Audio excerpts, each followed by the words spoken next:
Okay, let's step back a little bit and actually think about this. If Doctor Strange in the Multiverse of Madness let us know that when people in the MCU dream, they're actually seeing their multiverse selves, there's a real possibility Tom Holland's Spider-Man would go to bed and dream these kind of things.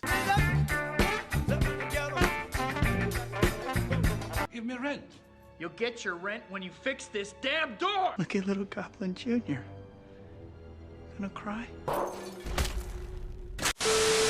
Hello Marvel fans, Doctor Strange in the Multiverse of Madness has finally released to the public in theaters, and like with any MCU movie, we have to get down and talk about not only the post-credit and credit scenes, but really just go full-on spoiler review and talk about some of these key jaw-dropping moments in Doctor Strange 2 that either really excited us and then maybe let some of us down. But this isn't just about my opinion on the movie, okay? I want you guys to turn that comment section into your spoiler review. Tell me everything you thought about Doctor Strange 2 in the Multiverse of Madness, how you felt about America Chavez, Scarlet Witch being evil, those Illuminati members, and them just being killed away like victims in a horror movie. So again, final spoiler warning for Doctor Strange in the Multiverse of Madness. Let's dive into it. Just kind of rounding up my general thoughts and what I said in my spoiler-free review is I like this movie. I know some people are walking out kind of decisive, not all the way on board with everything that happened, but to me, I really appreciate what Sam Raimi did with actually trying to give us Marvel's first horror movie with some actual jaw-dropping visuals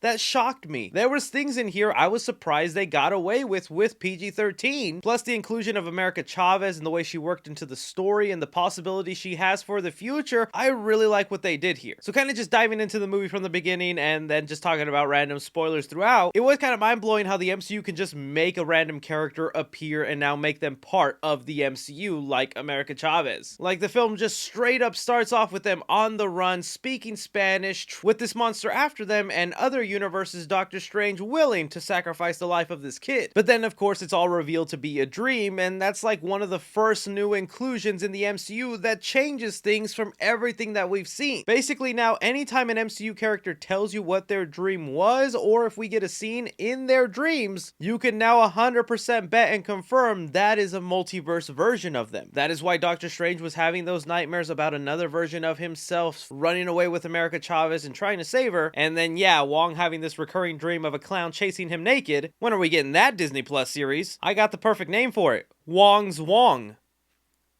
Come on. I thought that was a really unique way to kind of explain the multiverse and have it tie into our reality. It also made me want to go back and see all the previous MCU movies for any time a character mentioned something about their dreams. Only thing I could think of from the top of my head without rewatching these movies is the time Tony Stark in Infinity War told Pepper Potts that he had a dream that they would have a daughter and they would name it Morgan. We all thought that was just foreshadowing for the eventual daughter they would have in Endgame, but now we know that was Tony basically dreaming about a multiverse version of himself that has that same daughter. But then as the movie moved forward and we got into some of the fighting with Doctor Strange and that one squid looking monster, yes, some of the visual effects looked a little off at times, but for the most part it was suitable enough for me where it didn't completely bother me. I love the way they killed that thing off though, with actually stabbing it in the eye and then the eye popping off. That's when I was like, oh, okay, the MCU is willing to get a little gruesome. Did not realize how far they were going to take it later in the movie. And even though I was fully expecting Scarlet Witch to somehow be the villain of the movie, just because that's just the thing we were hearing all the time with this film,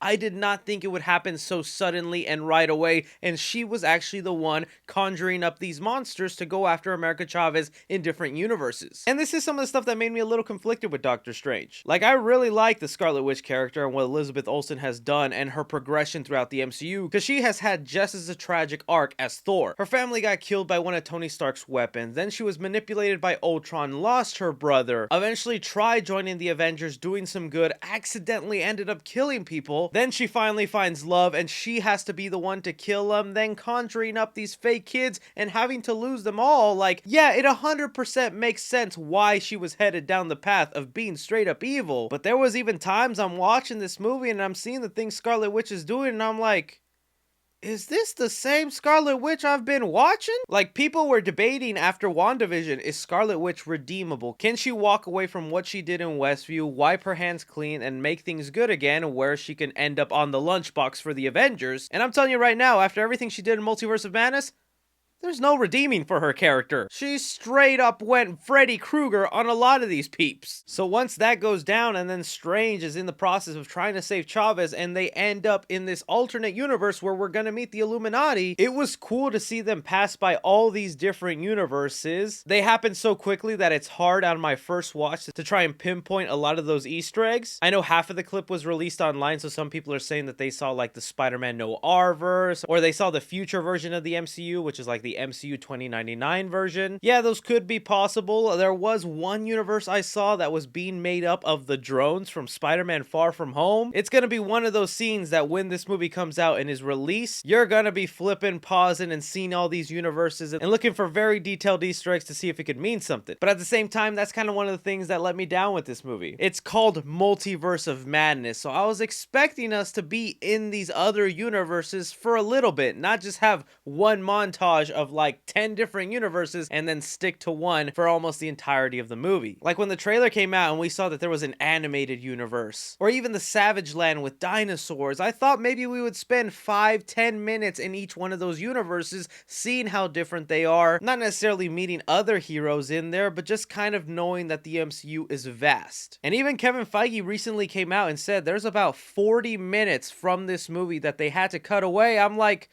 was 40 minutes of that stuff multiverse things? Because that would have earned the title Multiverse of Madness. But either way, once we get into this universe where we're going to meet the Illuminati, oh, I was all up for it. I was loving every second of it. The way the street lights have red as go and green as stop. Bruce Campbell's cameo as the pizza papa who sells these pizza balls. It was that little uniqueness that I love seeing even when they stepped on the plates and showed their memories. One showing where Doctor Strange got his watch and then us getting the backstory for America Chavez that is pretty faithful to the comics. Depends on which one you read, because there are two different versions, and the MCU decided to go with the version that they are from a utopian civilization where she accurately is given two mothers like in the comics, instead of the other version that they kind of retcon where it's actually revealed that America Chavez was like some sort of experiment and this utopian society was all a cover and made up. Not a big fan of that version of the storyline, so I'm glad they kept the utopian society. But okay, finally to the nitty gritty with the Illuminati, we find out that in this universe they also fought Thanos, and that Doctor Strange perished in that fight, so they made a statue in his honor. The Illuminati members are made up of Black Bolt representing the Inhumans, Haley Atwell as Captain Carter representing the Avengers of that universe, Captain Marvel Maria Rambeau representing the cosmic side of the MCU, and then probably my favorite and the one I wish I didn't get spoiled before I saw this movie,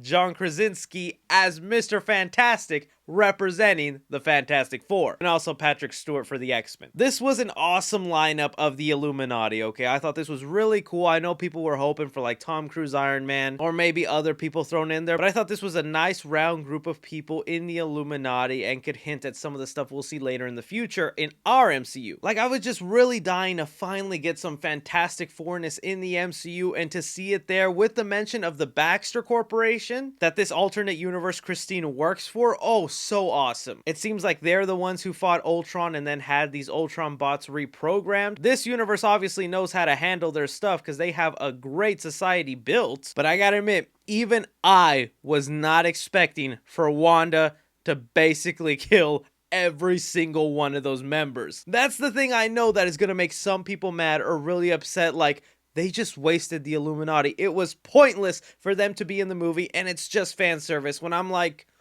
that's the multiverse, baby. It's not the real MCU. It's not our universe. Let them die. The payoff of what we got, seeing Wanda actually go ahead and take them down one by one, starting off with Black Bolt disappearing his mouth and then making his own head implode.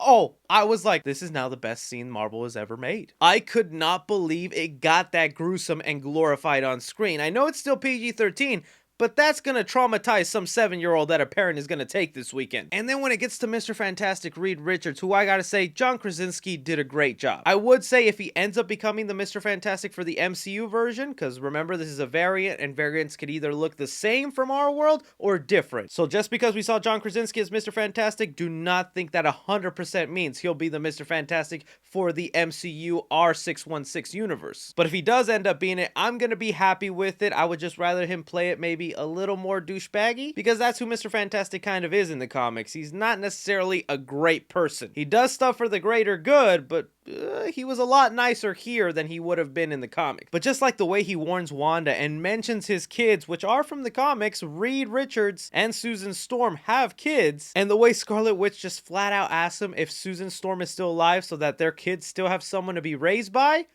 that was cold-hearted. I just know some people who have been begging for John Krasinski as Mr. Fantastic were so sad the minute he was killed. And then it just kept going from there. I want an apology from all the people that were hating on Haley Atwell as Captain Carter, thinking she was gonna steal the spotlight from Sam Wilson Captain America, or that she was being set up for like multiple movies and whatnot, only to get sliced in half by her dang shield. I did like also how she threw in the classic Captain America line, "I could do this all day." I think the only one that actually made me feel disappointed is when Scarlet Witch actually took down Professor Xavier. Because like this dude was always nerfed or was sidelined in the Fox universe just because of how overpowered this man is with his mutant powers. And it's like, damn, how many times are you gonna kill Professor Xavier in a movie? You did it like a million times in the Fox universe and then you do it again in the MCU? Still pretty cool that they brought in his chair from the cartoon series. So yeah, I know people would be pissed with that, but it should just let us know that now Strange has the idea and knows that the Illuminati can be a good thing for their universe because they saw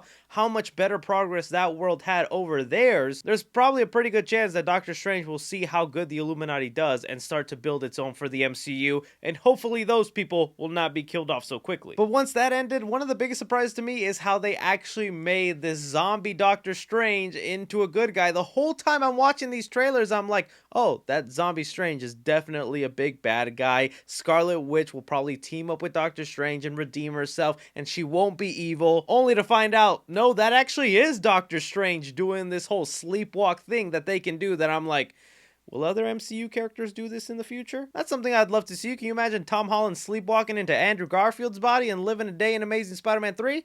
That's how you make your movie, Sony. So I was kind of surprised to see that that was actually a good guy and not a villain. And then thanks to America Chavez learning how to use her abilities and making Scarlet Witch confront her children, seeing the monster she has become, it's made her kind of want to change her ways and end this power that the Darkhold has had on her and everyone around the multiverse. I bet you that's a fan theory no one thought of. Everybody thought this movie was going to end with the reverse of the House of M, where Scarlet Witch says no more mutants, that instead in the MCU it was going to be more mutants, when really the ending was no more Darkholds. Having them destroyed from every universe and then this temple just landing on Scarlet Witch, making us wonder, is this the last time we see her? I kind of highly doubt it, but then again, I wouldn't be surprised because I don't know what else you do with Scarlet Witch. I'm even confused how they'll bring back their children into this MCU. I thought they were building up the Young Avengers and having Speed and Wiccan popping up in there, and now I'm like, I'm not so sure that's happening. The boys didn't even show their superpowers in this movie. I was a little disappointed with that. But before we get to the post-credit scene, the film ends with America Chavez kind of learning a little bit how to use her powers, wanting to become a sorcerer for the MCU, and Doctor Strange kind of seeming to let some dark magic take hold of him and use of the future with his third eye. That's where it brings us into the first post-credit scene here, where we follow again Doctor Strange just walking on the streets of New York, where Charlize Theron, playing Clea, shows up and tells Doctor Strange that he has caused an intrusion, opening a portal and saying that they need to go fix it. If you look at the opening of that portal, it very much looks like the Dark Dimension and where Dormammu was from the first Doctor Strange movie. And that should make sense because Clea in the comics is someone who is the niece of Dormammu and also the Sorcerer Supreme of the Dark Dimension. I think it's pretty clear now that in this movie they kind of put to rest the relationship between Christine and Doctor Strange, with him fixing the watch and kind of putting it away, symbolically putting away their relationship. And with Clea kind of being the love interest for Doctor Strange in the comics, it seems like they'll be the ones to fall in love in this next movie, and then us finally getting the transition of Stephen Strange becoming the Sorcerer Supreme. And I'll be honest with you guys, even though that was an alright post-credit scene with Charlize Theron thrown in there and the hint that Dormammu will be facing off against Doctor Strange, I'm just left wondering, like, damn, they really went into another universe, killed off like 7 heroes, and now we just gonna forget about that? I'm gonna pull a Baron Mordo right here and say, the bill comes due. Ain't no way they could just jump into a universe, make that kind of a mess, and leave. Baron Mordo was still left alive in that universe, and I'm willing to bet you the boy is not gonna let that slide, and all the other remaining members of alternate versions of our heroes are gonna be coming in for revenge. Because remember, each one of those members of part of the Illuminati represented a bigger team. We have the remaining Fantastic Four members that are gonna want revenge for Mr. Fantastic, the X-Men members, the Inhuman members, the Avenger members. There's no way you can just kill off these important level heroes and not have some sort of repercussion. I feel like these are the first breadcrumb steps into a Secret Wars movie, where Secret Wars is the comic event where multiverse versions of characters come together and fight. I feel like this collision of worlds is just the start of that, and whatever happens in Doctor Strange 3 will kind of set that up better. That is, if we don't have to wait another almost 7 years to get a sequel. Now, I could talk about the Bruce Campbell end credit scene, but that was just really played up for laughs, and it was the end of Doctor Strange's spell with him beating himself up and breaking the fourth wall, telling the audience that the movie is over. But that was just an end credit scene really played up for laughs. I just really want to know now your guys' thoughts on the end of Doctor Strange 2 in the Multiverse of Madness, how you think this finale goes ahead and affects the future of the MCU, because there's a lot they can do. But that is just my spoiler review with Doctor Strange 2 in the Multiverse of Madness. Like I said, I'd love to hear your guys' thoughts and theories on this, so leave them down below. Don't be forgetting to hit that like button, subscribe if you haven't already, follow me on Twitter at 3C Films or on TikTok at 3C Films. But as always, I'm Chris. Take care.